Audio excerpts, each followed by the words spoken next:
Good morning, class 12th. Today we are going to start with new chapter of Indian economy, that is employment. Employment से ही country का growth होता है, informalizations and other issues would be solved easily. Fine. तो the chapter is employment. Employment में means what? If we are engaged in any activity, any kind of activity by which we can earn income or earn money for our livelihoods or for our family livelihoods, then we called employed. हम क्या कहलाएंगे? employed. तो employment means कि अगर हम किसी भी economic activity में एंगेज है बेटा, कोई भी इकोनॉमिक ऐसी एक्टिविटी, भाई नो ऑब्वियसली इकोनॉमिक एक्टिविटी अगर हम बोल रहे हैं तो इकोनॉमिक मतलब मीन्स ऐसी एक्टिविटी जिसको करने से हमारे पास पैसे आए, हम चार पैसे कमा सकें, तो वो एक्टिविटी हमारी एम्प्लॉयमेंट में काउंट करी जाएगी and we are the part of employed. Fine. तो एम्प्लॉयमेंट का सिंपल छोटा सा ये इंट्रोडक्शन है कि employment is an activity from which person earns means of livelihood, that is called employment. Fine. Some people get money by inheriting it, however it does not completely satisfy anybody.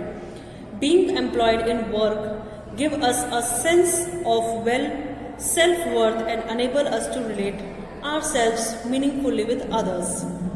Every working person contributes to national income. अगर हम किसी भी activity में engage हैं और हम उससे production कर रहे हैं, गुड्स एंड सर्विसेज जनरेट कर रहे हैं और अर्निंग्स अर्न कर रहे हैं, that means we are contributing towards the national income of our country. We work not only for our self, हम सिर्फ अपने लिए ही नहीं काम करते, हम उनके लिए भी काम करते हैं जो हम पे डिपेंड है. ठीक है ना, जैसे कि हमारी family. The study of working people gives as insights into the quality and nature of employment in our country and helps in understanding and planning our human resources. Fine. Now, there are some basic concepts of employment. कुछ basic concepts हैं, कुछ basic terms हैं जो हम discuss करेंगे आपसे. First, we are going to discuss about workers. Fine. Then we are going to discuss about the labor force. ठीक.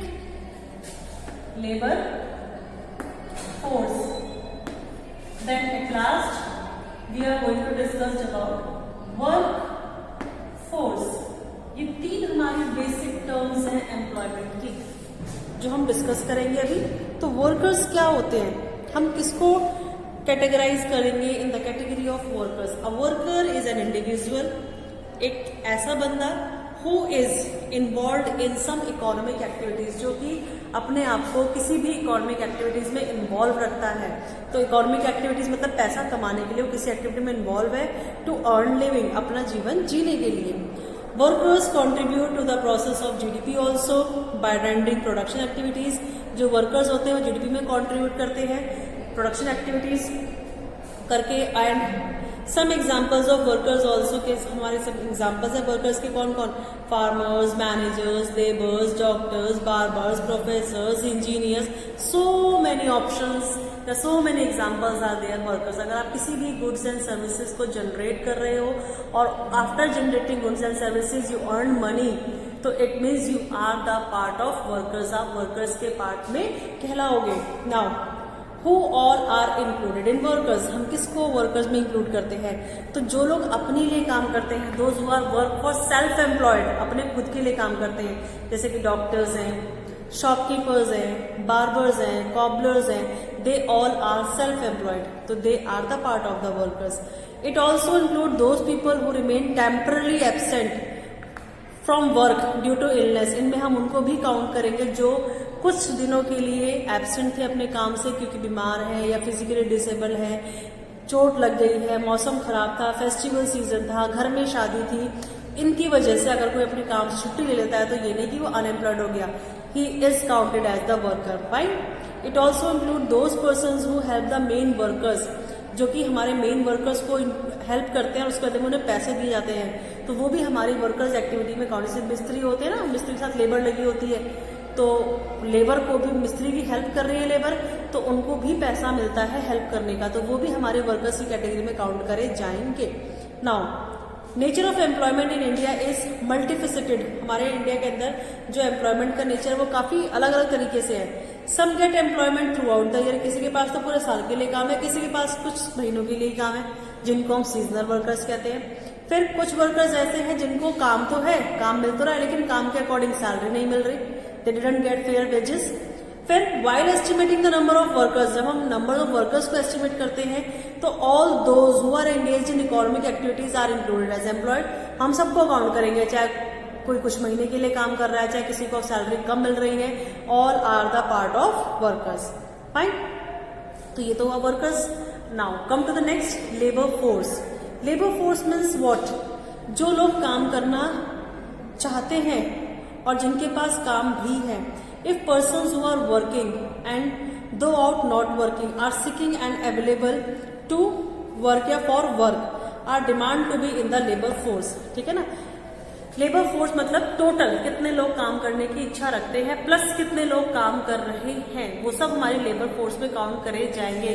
Labour are ready to work, मेरे पास 100 लेबर है काम करने के, लेकिन 40 की डिमांड हुई है, तो ऐसा नहीं कि जो 60 बच गए वो लेबर वर्क फोर्स का पार्ट नहीं है, वो they are the part of the labour force.